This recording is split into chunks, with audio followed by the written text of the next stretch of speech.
TSE exonerou o assessor de gabinete que cuidava dessas inserções, tanto de rádio quanto de televisão, justamente por conta da denúncia da campanha do presidente Jair Bolsonaro. Paulinho, vamos tentar entender agora. Eu, pelo menos, fico com uma dúvida nessa história, né? Antes, o Alexandre de Moraes havia dado 24 horas justamente para que a campanha fosse lá e detalhasse o problema. A campanha foi lá, detalhou o problema, entregou um novo documento para ele. Quais são as consequências disso? Nós estamos falando aí de eu nem sei quanto tempo isso a mais dá, não sei se você tem essa informação, quantos minutos, quantas horas numa programação são. Mas hoje é quarta-feira, a eleição é no domingo. Qual que é a consequência imediata caso isso seja comprovado? Paulo, eu só queria lembrar aos nossos espectadores que eu já não falo com total liberdade aqui na nossa emissora em assuntos relacionados à TSE, porque nós vivemos hoje sob uma censura e eu pretendo ainda ficar até o final da nossa cobertura eleitoral. Vou tentar ser um dos poucos aqui que sobrevivem, falando com muito cuidado o que eu puder falar aqui. Então, posto esse disclaimer, no nosso programa ontem, eu tinha dito, olha, foi apresentada a petição tinha um laudo de auditoria assinado, nada de apócrifo, né, como a própria defesa hoje da campanha do presidente deixou clara na peça de resposta, e o laudo já tinha os dados. O detalhamento de cada uma das inserções, que é uma coisa absolutamente gigantesca, ele não tinha sido colocado, mas bastava o juízo ter solicitado que poderia ter sido colocado. Não foi o que o juízo fez.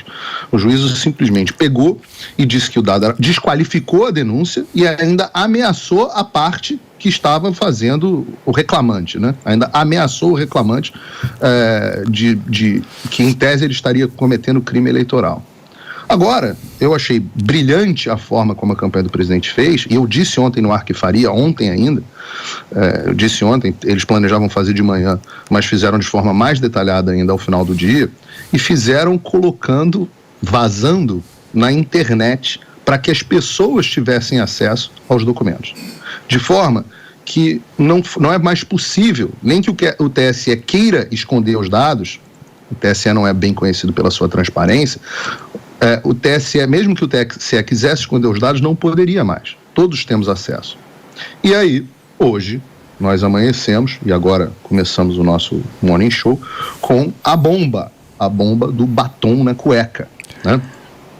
O Alexandre Machado, o coordenador de pool de emissoras, a pessoa responsável por isso, já apurado pelo nosso Bruno Pinheiro, que foi exonerado, e eu queria até que se o Bruno Pinheiro pudesse voltar mais tarde com mais detalhes a respeito de que parece que ele foi acompanhado para fora do TSE, que é uma medida assim, extrema, né?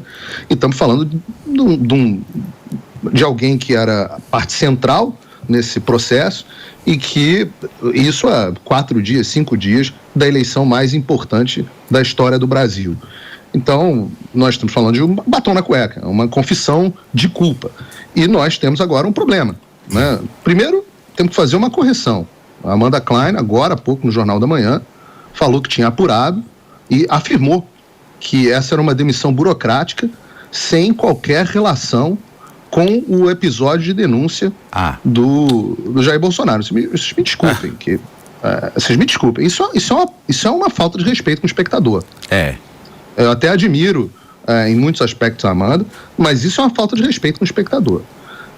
Esperar que uma demissão dessas, há 5 dias da eleição mais importante do Brasil, justamente do responsável do setor, que agora nós descobrimos que sai acompanhado do TSE, escoltado para fora, dizer que isso é uma mera coincidência. O TSE já tem feito várias substituições. Ora, isso é brincadeira, isso é uma falta de respeito. Isso é uma falta de respeito com a inteligência do espectador. Tá? Eu quero lembrar vocês, mesma coisa que o Barroso fez, quando era presidente do TSE, fez com o chefe da TI, que estava 25 anos no cargo, quando ele descobriu, 8 meses antes de vir ao público, que um hacker tinha invadido os sistemas do TSE. Então, eles descobrem os erros, exoneram o servidor. E esse servidor depois foi alocado no gabinete de algum ministro, não sei se do próprio Barroso no STF, ele foi alocado depois no gabinete de algum ministro. Eu só espero que esse Alexandre Machado também não esteja sendo alocado. Mas, Paulinho, uma dúvida. Para algum ministro. Uma dúvida, que é essa dúvida que eu tive. O que é feito a partir de agora? Então vamos imaginar o seguinte, realmente isso aconteceu e o presidente da República de alguma forma foi prejudicado por conta dessas inserções. Qual que é a postura que deve ser tomada por parte do tribunal, visto que nós estamos aí há quantos dias? 4 dias da eleição? Eu nem sei até que dia vai a propaganda eleitoral. Acho que é só até sexta-feira. Se não me engano, até sexta-feira. Que é o debate, inclusive. Então, porque, por exemplo, nesse caso específico do relatório, que foi apresentado pela campanha do presidente da República, eu vi também que há erros nesse relatório, ele não é perfeito, tá? Então, o que significa isso? Há necessidade de se ter algum tipo de apuração melhor. O meu único ponto que eu trago é o tempo dessa história, porque hoje é quarta-feira, a eleição é no domingo. Mas, por exemplo, existem algumas rádios que constam nesse relatório que foi apresentado ontem, que são rádios, inclusive, que já deram baixa na Receita Federal e que não existem mais. Não fizeram propaganda do Lula? Existe isso. Não. Que simplesmente não fizeram propaganda de ninguém, porque não existe a rádio. E consta no relatório. Não tem problema. Isso consta no relatório. Mas o relatório, Paulo, ele aponta, a parte relevante do relatório, sim, o relatório pode levantar, listar a rádio. Mas a parte que importa do relatório é comparação do número de inserções do Lula, sim, com o número de inserções perfeito, do Bolsonaro. Eu concordo. Eu só queria fazer uma reparação, Paulo, em relação a essa questão de que existe falha no relatório. Claro, qualquer relatório pode ter falha, tá? Mas a base das rádios listadas nesse relatório é a base do pool do TSE, do próprio TSE. As rádios que estão constando lá são as rádios fornecidas com a base no pool do Tribunal Superior Eleitoral. E explicando aqui uma coisa que é importante que as pessoas saibam.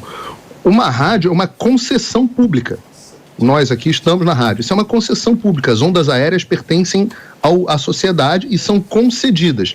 Mesmo que haja baixa no CNPJ de uma rádio, a concessão ainda vale. Pode estar sob outro CNPJ, mas a concessão ainda vale.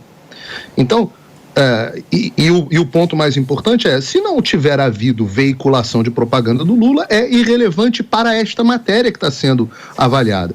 Porque o que está sendo avaliado é o quanto o Lula teve a mais do que o Bolsonaro. A próxima coisa que você tem que apurar é o seguinte: houve dolo? Quem é o autor? Quem foi o responsável? Responsável foram todas essas rádios? Ou o responsável foi o TSE? Essa demissão levanta suspeitas de que talvez o responsável seja o TSE. Quem está envolvido nesta fraude? Quem está envolvido? Houve dolo? Foi erro, negligência grosseira ou houve dolo? Intenção de prejudicar o candidato? Paulinho, mas como é que apura isso em 2, 3 dias? Não, primeiro lugar, não sei se vai apurar em 2 dias. O que eu quero dizer é o seguinte: este passa a ser um assunto de polícia, não é um assunto do TSE, porque o TSE pode ser o autor, e o autor não pode julgar a si mesmo. Eu sei que na cabeça do Brasil hoje, né, a vítima pode julgar a si mesma, que o Alexandre de Moraes, no STF, é ao mesmo tempo, em vários inquéritos, vítima e julgador. Mas o autor, o suspeito do crime, não pode julgar a si mesmo. Sim. Eu acho que seria uma nova inovação. Mais uma inovação. Então, se o TSE... Onde está a Polícia Federal nesse momento? Ou será que a Polícia Federal só serve para prender velhinho? Perseguido político. Eu acredito que a gente está se estendendo... Cadê a Polícia Federal nesse momento? Está se estendendo em algo que é muito simples de resolver. Por exemplo. É simples de resolver? Do ponto de vista prático, Paulo, do ponto de vista legal, Por quê? Havendo ou não má fé, havendo ou não dolo, o dano tem que ser reparado caso realmente tenha acontecido. O dano é irreparável.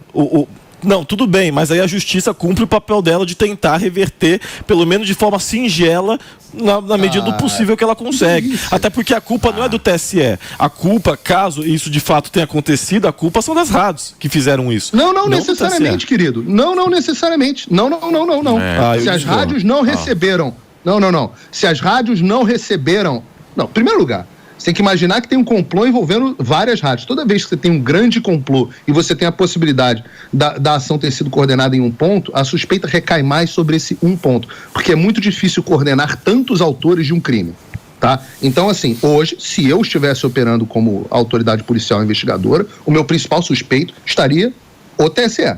Claro. Não estou dizendo que Mas por que? Eu não entendi porque você está imputando isso ao TSE. Antes eu só queria deixar claro algumas coisas. Primeiro, que o espectador tenha ciência do momento histórico que ele está vivendo agora no ar, na Jovem Pan. E, aliás, exclusivamente na Jovem Pan. Eu aqui dei uma zapeada nas outras emissoras, estão falando de receita de bolo, estão falando de problemas do dia a dia, etc, etc. O que nós estamos vendo é na campanha mais importante, na eleição mais importante da história do Brasil. O TSE falhou e alguém cometeu fraude, possivelmente, prejudicando o candidato Jair Bolsonaro. E nós estamos agora diante da exoneração de um servidor que sai escoltado pela segurança do TSE.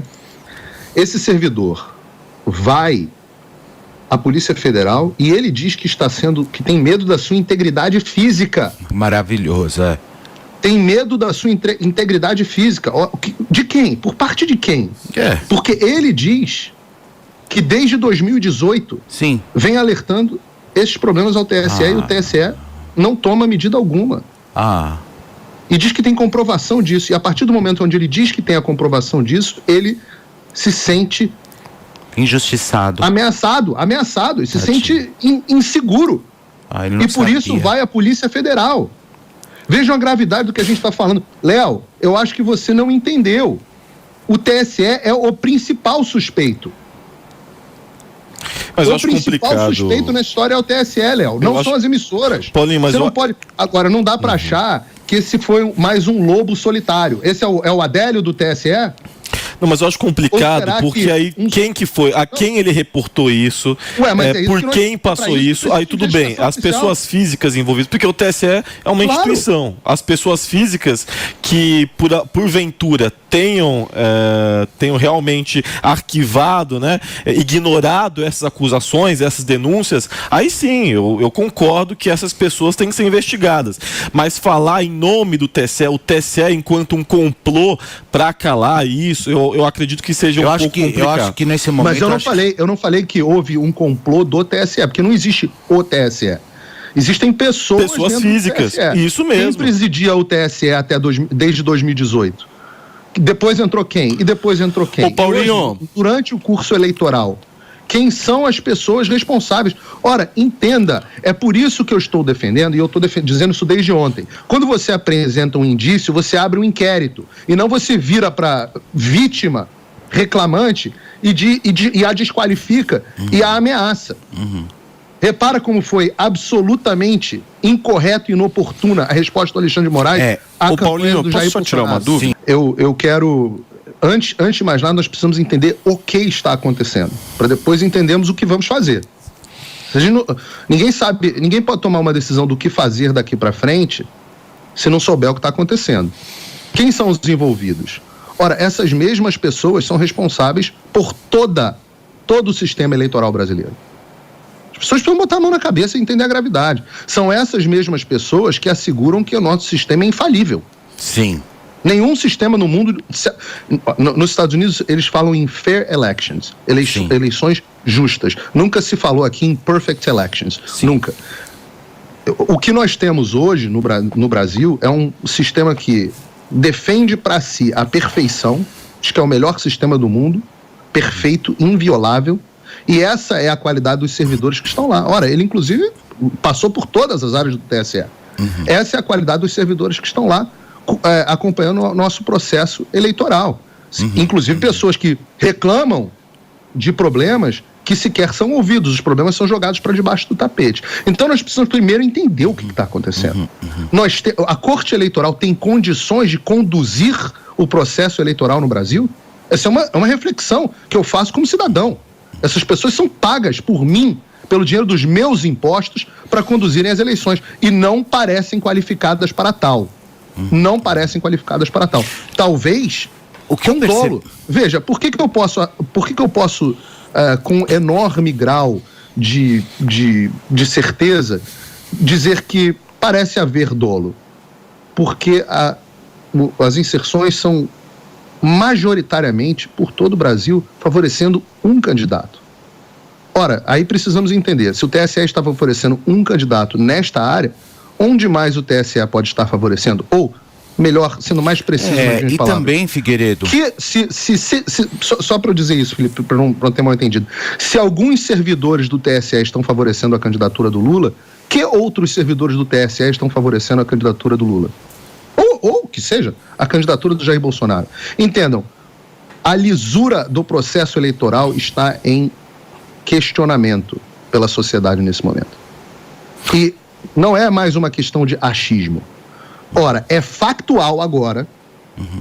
Nós estamos falando de eleições têm que ser justas e haver isonomia no processo eleitoral. Sim.